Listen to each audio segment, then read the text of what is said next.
दोस्तों दुनिया में कई सारे स्कूल हैं और हर स्कूल की अपनी ही पहचान होती है। लेकिन ये भी बात सच है कि इसी दुनिया में कई ऐसे स्कूल भी हैं जहाँ पर कि अजीबोगरीब नियम भी हैं। जहाँ कहीं लड़के लड़कियों के बीच प्यार संबंध ना बन जाएं तो उसे रोकने के नियम, तो कहीं बच्चे चीटिंग न कर लें उससे बचने के लिए अलग अलग नियम। जापान से लेकर इंग्लैंड तक हर जगह स्कूल के कुछ बहुत अजीबोगरीब नियम हैं और आज हम आपको उन्हीं के बारे में जानकारी देने जा रहे हैं। बस आप इस वीडियो को अंत तक जरूर देखिएगा। तो चलिए शुरू करते हैं। दोस्तों सबसे पहले हम आपको लेकर चलते हैं नॉर्थ कोरिया। इस देश का नाम सुनते ही आपके चेहरे पे हंसी आ गई होगी। अब जाहिर सी बात है कि यहाँ पे अजीबोगरीब नियम कानून तो होंगे ही। दोस्तों आपको बता दें कि यहाँ के स्कूल्स में बच्चों के लिए 171 घंटे के 2 स्पेशल क्लास डिजाइन किए जाते हैं। जानते हैं क्यों? आपको क्या लगता है कि यहाँ के बच्चों को मैथ और साइंस की क्लास दी जाती होगी? ऐसा बिल्कुल भी नहीं है। यहाँ के बच्चों को इन 171 घंटे के क्लास में तानाशाह किम जोंग उन और उनके पिता की लाइफ के बारे में बताया जाता है। बच्चों को समझाया जाता है कि कब पहली बार ये तानाशाह बने थे, पहली बार क्या खाना इन्होंने खाया, इनको क्या पसंद है, इनको क्या पसंद नहीं है, कौन सा साबुन ये नहाते समय इस्तेमाल करते थे और कौन कौन सी गाड़ियां इनके पास हैं। कहने का मतलब ये है कि नॉर्थ कोरिया के बच्चों के लिए किम जोंग और उनके पिता के अलावा कुछ नहीं सीखना है। दोस्तों नॉर्थ कोरिया के स्कूल के किस्से एक से बढ़कर एक हैं। इनके बारे में हम आपको आगे भी बताएंगे। दोस्तों समय आ गया है कि हम नॉर्थ कोरिया से सीधा चलें चीन की तरफ। वैसे भी नॉर्थ कोरिया से चीन का रास्ता सीधा सीधा ही है। भाई स्कूल हो तो चीन की तरह। दोस्तों आपको जानकर हैरानी होगी कि यहाँ के स्कूल्स में सभी बच्चों को 30 मिनट दिन में नींद लेनी ही पड़ती है। इसके लिए इन्हें घर से बेड या चादर लाने की जरूरत नहीं है। बस आपको अपने बैग को टेबल पे रखना है और उसके बाद सो जाना है। दोस्तों आपको बता दूं कि बच्चों के साथ साथ यहाँ के टीचर्स को भी सोना पड़ता है। यहाँ टीचर भी 30 मिनट की नींद लेते हैं। भाई क्या स्कूल है, कई बच्चे तो बेचारे उठते भी नहीं होंगे। लेकिन दोस्तों चीन की तानाशाह सरकार का कहना है कि बच्चे के सोने से उनकी याददाश्त ज्यादा तेज होती है, इसलिए बच्चों का सोना लाजमी है। दोस्तों आपको बता दें कि हमारे देश में पहले तो आपने देखा होगा कि सरकारी स्कूल में खुद ही बच्चे स्कूल की सफाई करते थे, लेकिन आजकल ये प्रथा बंद हो गई है। लेकिन दोस्तों जापान में ये आज भी है। यहाँ आपको सभी स्कूल में बच्चे खुद ही स्कूल की सफाई करते हुए देख जाएंगे। जी हाँ दोस्तों, यहाँ के स्कूल का ये नियम दुनिया भर में बहुत प्रसिद्ध है। आपको याद होगा कि जब 2018 में फीफा वर्ल्ड कप के मैचेस खेले जा रहे थे, तब जापान के खिलाड़ियों ने खुद ही अपने ड्रेसिंग रूम की सफाई की थी। दोस्तों ये दिखाता है कि इस देश के युवाओं की अपब्रिंगिंग कितनी शानदार है। दोस्तों आपको बता दें कि इंग्लैंड के कई स्कूल में पर्टिकुलरली जो कि सरे एरिया में है, वहाँ बेस्ट फ्रेंड बनाना बिल्कुल मना है। जी हाँ दोस्तों, यहाँ का ये नियम बहुत ही अटपटा है। कहा जाता है कि कई स्कूल्स का मानना है कि अगर बच्चे अपना कोई बेस्ट फ्रेंड बना लेते हैं तो ऐसे में कई बच्चे ऐसे होते हैं जो कि रिजेक्टेड फील करते हैं। दोस्तों क्या आप यकीन कर सकते हैं कि ये पॉसिबल है? क्या आपको लगता है ये जो नियम है वो बिल्कुल सही है? हाँ वो अलग बात है कि कई बार ऐसा होता है कि स्कूल में कई बच्चों को उनके क्लास वाले इग्नोर कर देते हैं। ऐसे में दोस्तों बच्चों के ऊपर इसका गहरा असर पड़ता है। इसी को देखते हुए कुछ स्कूल्स ने ये नियम बनाया है कि आप किसी भी स्टूडेंट को अपना बेस्ट फ्रेंड नहीं कह सकते, साथ ही आपको सभी के साथ खेलना ही पड़ेगा। दोस्तों आपको कैसी लग रही है हमारी ये वीडियो, आप हमें कमेंट करके बता सकते हैं। दोस्तों साथ ही हमें ये भी बताइएगा कि आप किस शहर से हमारे इस वीडियो को देख रहे हैं। दोस्तों जब इंग्लैंड की बात हो ही रही है तो आपको बता दें कि नॉटिंघमशायर के स्कूल में ये नियम है कि आप गलती से भी क्लास में अपना हाथ उठाकर कुछ नहीं पूछ सकते हैं। जी हाँ दोस्तों, यहाँ के बारे में कहा जाता है कि इन स्कूल्स ने वही 100 साल पुराने पहले के नियम कानून मानने से साफ मना कर दिया है। कहा जाता है कि इन स्कूल्स का कहना है कि जब किसी एक बच्चे को आंसर पता होता है तो ऐसे में वो हाथ उठा देता है और बाकी बच्चे बच जाते हैं।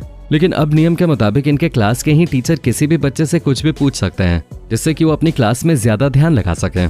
दोस्तों हालांकि ये कॉन्सेप्ट है बड़ा यूनिक। दोस्तों जब भी होमवर्क में हम कोई गलती करते थे तो हमारे टीचर हमेशा रेड से हमारी गलतियों को मार्क कर देते थे। आपको भी याद होगा। लेकिन दोस्तों आपको बता दें कि ऑस्ट्रेलिया में कुछ ऐसे भी स्कूल्स हैं जहाँ की इस नियम को बदल दिया गया है। जी हाँ दोस्तों, यहाँ के स्कूल्स में कहा जाता है कि अगर कोई रेड पेन से लिखता है, कहने का मतलब है कि टीचर अगर रेड पेन से करेक्शन करते हैं तो इससे बच्चों के दिमाग पे बुरा असर पड़ता है। लेकिन दोस्तों आपको बता दें कि अगर रेड के अलावा भी किसी और पेन से टीचर लिखना शुरू कर दें तो बच्चों के दिमाग पे तो असर पड़ेगा ही, क्योंकि दिमाग इस बात को नोट कर रहा है कि गलतियां करने पर मैम रेड पेन का इस्तेमाल करते हैं। लेकिन अगर किसी और पेन का भी इस्तेमाल करने लग जाए तो बात तो वहीं पे आ जाएगी। इस पे आपका क्या कहना है, आप हमें कमेंट करके बता सकते हैं। दोस्तों अगर मैं आपसे कहूं कि दुनिया में एक ऐसा भी देश है जहां के बच्चे अंडरगारमेंट्स क्या पहनेंगे ये भी स्कूल ही डिसाइड करता है, तो आपको इस बात में कितनी सच्चाई लगेगी? लेकिन दोस्तों ये बात 100% सच है, क्योंकि दोस्तों ऐसा नियम जापान देश में सच में है। यहाँ कहा जाता है कि आप किसी एक कलर का कच्छा पहन के नहीं जा सकते। जी हाँ दोस्तों, आपको सतरंगी कच्छा पहनना पड़ता है। सबसे मजे की बात तो ये है कि कलरफुल कच्छे लड़के और लड़कियों दोनों के लिए होते हैं। लेकिन दोस्तों किसने इस नियम का पालन किया और किसने नहीं किया, ये कौन चेक करता होगा? कच्छे को चेक करना बड़ा मुश्किल काम है। दोस्तों आप मेरी बात को गलत मत लीजिएगा, लेकिन स्कूल या कॉलेज में हम पढ़ाई करने क्यों जाते हैं?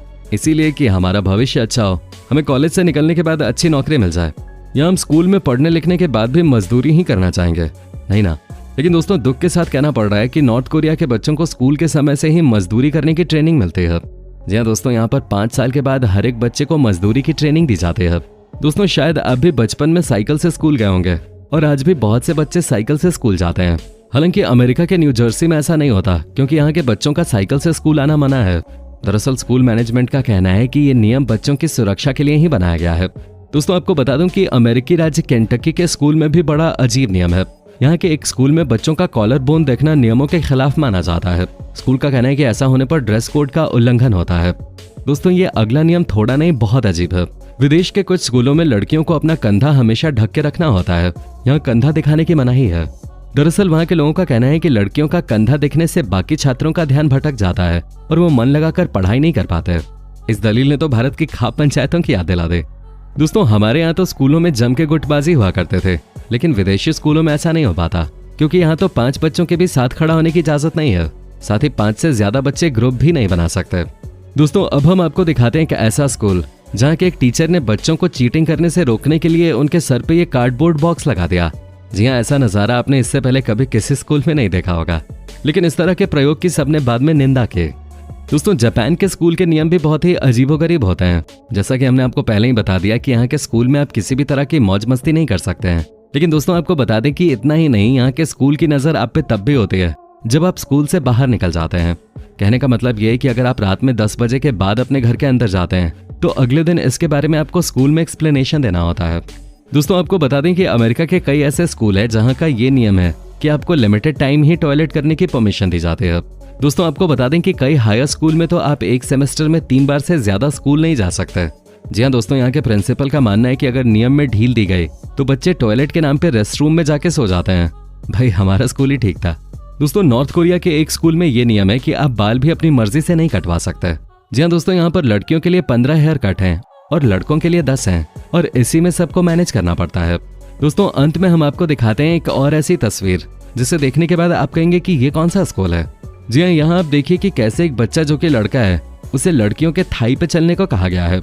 ये देखिए इस एक्टिविटी में लड़का और लड़की दोनों एंजॉय कर रहे हैं।